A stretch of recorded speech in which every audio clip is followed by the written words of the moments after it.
Hi everybody, I'm back today to finish up part 2 of Wonder, so I hope you're following along and enjoying the book. Today I'm starting with October 31st.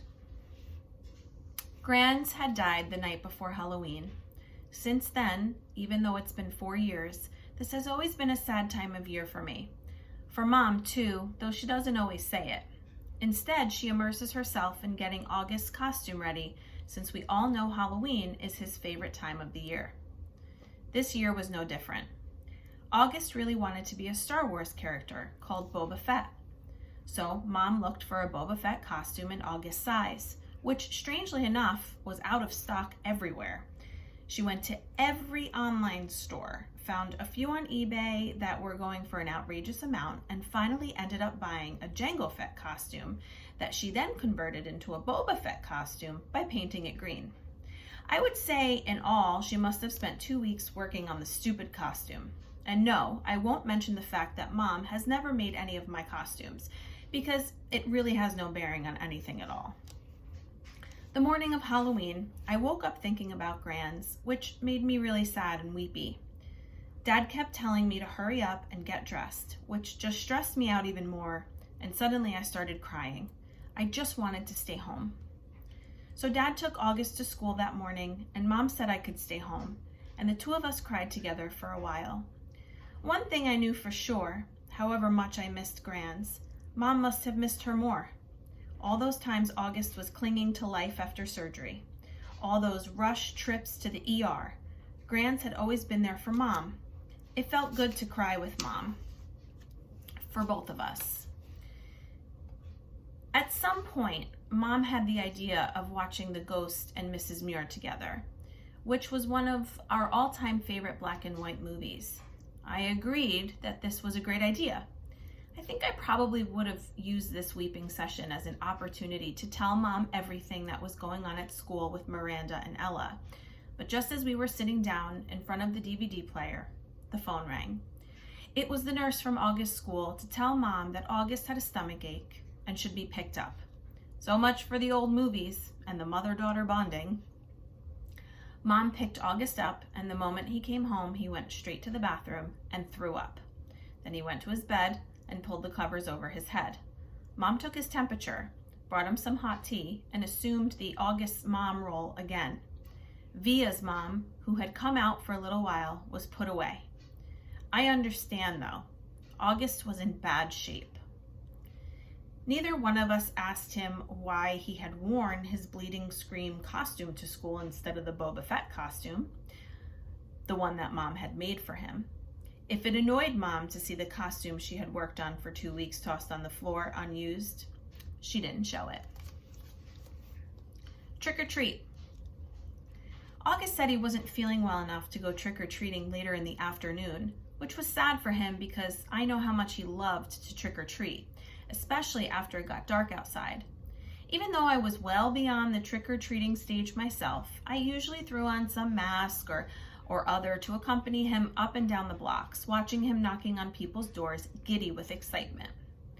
I knew it was the one night a year when he could truly be like every other kid. No one knew he was different under the mask. To August, that must have felt absolutely amazing. At 7 o'clock that night, I knocked on his door. "Hey," I said. "Hey," he said back. He wasn't using his PlayStation or reading a comic book. He was just laying in his bed, looking at the ceiling. Daisy, as always, was next to him on the bed, her head draped over his legs. The Bleeding Scream costume was crumpled up on the floor next to the Boba Fett costume. "How's your stomach?" I said, sitting next to him on the bed.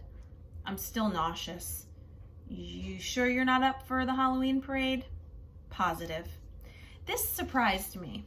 Usually August was such a trooper about his medical issues, whether it was skateboarding a few days after a surgery or sipping food through a straw when his mouth was practically bolted shut. This was a kid who's gotten more shots, taken more medicines, put up with more procedures by the age of 10 that most people would have to put up with in 10 lifetimes. And he was sidelined from a little nausea? "You want to tell me what's up?" I said, sounding a bit like Mom. "No." "Is it school?" Yes. Teachers, schoolwork, friends? He didn't answer. Did someone say something? I asked. People always say something, he answered bitterly. I could tell he was close to crying. Tell me what happened, I said. And he told me what happened. He had overheard some very mean things some boys were saying about him. He didn't care about what the other boys had said. He expected that, but he was hurt that one of the boys was his best friend, Jack Will. I remembered his mentioning Jack a couple times over the past few months. I remembered Mom and Dad saying he seemed like a really nice kid, saying they were glad August had already made a friend like that. Sometimes kids are stupid, I said softly, holding his hand. I'm sure he didn't mean it. Then why would he say it? He's been pretending to be my friend all along. Tushman probably bribed him with good grades or something. I bet you he was like, hey Jack, if you make friends with the freak, you don't have to take any tests this year. You know that's not true. And don't call yourself a freak. Whatever. I wish I'd never gone to school in the first place, but I thought you were liking it. I hate it. He was angry all of a sudden, punching his pillow. I hate it. I hate it. I hate it. He was shrieking at the top of his lungs. I didn't say anything. I didn't know what to say. He was hurt. He was mad. I let him have a few more minutes of his fury. Daisy started licking the tears off his face. Come on, Augie, I said, patting his back gently. Why don't you put on your Jango Fett costume? And it's a Boba Fett costume. Why does everyone mix that up? Boba Fett costume, I said, trying to calm him. I put my arm around his shoulders. Let's just go to the parade, okay?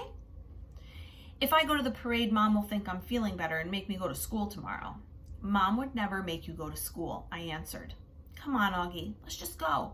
It'll be fun, I promise, and I'll let you have all my candy. He didn't argue. He got out of bed and slowly started pulling on his Boba Fett costume. I helped him adjust the straps and tighten the belt, and by the time he put his helmet on, I could tell he was feeling better. Time to think. August played up the stomach ache the next day so he wouldn't have to go to school. I admit I felt a little bad for Mom, who was genuinely concerned that he had a stomach bug, but I had promised August I wouldn't tell her about the incident at school. By Sunday, he was still determined not to go back to school. What are you planning on telling Mom and Dad? I asked him when he told me this. They said I could quit whenever I wanted to. He said this while he was still focused on a comic book he was reading. But you've never been the kind of kid who quits things, I said truthfully. That's not like you. I'm quitting.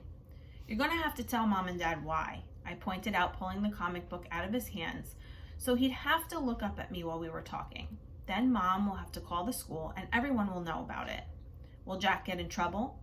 I would think so. Good. I have to admit, August was surprising me more and more. He pulled another comic book off his shelf and started leafing through it.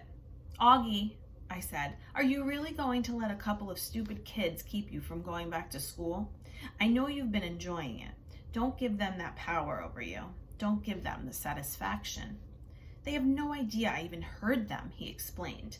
No, I know, but Via, it's okay. I know what I'm doing. I've made up my mind. But this is crazy, Augie, I said emphatically, pulling the new comic book away from him too. You have to go back to school. Everyone hates school sometimes. I hate school sometimes. I hate my friends sometimes. That's just life, Augie. You want to be treated normally, right? This is normal. We all have to go to school sometimes despite the fact that we have bad days, okay? Do people go out of their way to avoid touching you, Via? He answered, which left me momentarily without an answer. Yeah, right, that's what I thought. So don't compare your bad days at school to mine, okay? Okay, that's fair, I said. But it's not a contest about whose days suck the most, Augie. The point is we all have to put up with the bad days. Now, unless you want to be treated like a baby the rest of your life or like a kid with special needs, you just have to suck it up and go. He didn't say anything, but I think that last bit was getting to him. You don't have to say a word to those kids, I continued. August, actually, it's so cool that you know what they said, but they don't know you know what they said, you know? What the heck? You know what I mean. You don't have to talk to them ever again if you don't want to, and they'll never know why. See? Or you can pretend to be friends with them, but deep down inside, know that you're not. Is that how you are with Miranda? He asked. No, I answered quickly, defensively. I never faked my feelings with Miranda. So why are you saying I should? I'm not. I'm just saying you shouldn't let those little jerks get to you. That's all. Like Miranda got to you. Why do you keep bringing Miranda up? I yelled impatiently. I'm trying to talk to you about your friends. Please keep mine out of it. You're not even friends with her anymore. What does that have to do with what we're talking about? The way August was looking at me reminded me of a doll's face. He was just staring at me blankly with his half-closed doll eyes. She called the other day, he said, finally. What? I was stunned. And you didn't tell me? She wasn't calling you, he answered, pulling both comic books out of my hands. She was calling me, just to say hi, to see how I was doing. She didn't even know I was going to a real school now.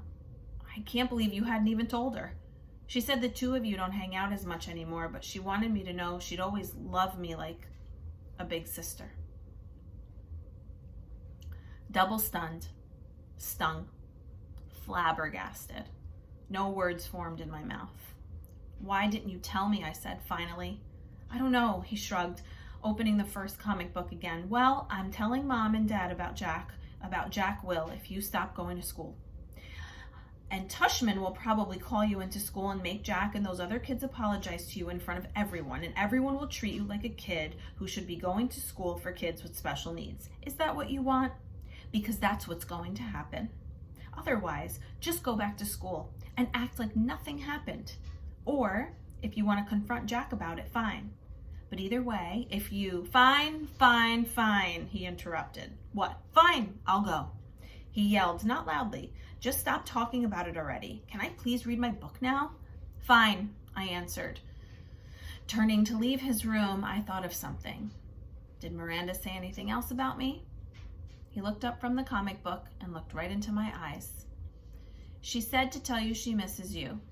Quote, unquote. I nodded. Thanks, I said casually, too embarrassed to let him see how happy that made me feel. And that's it for part 2. Thanks for reading along with me. Join me tomorrow night where I read all of part 3. And enjoy your night.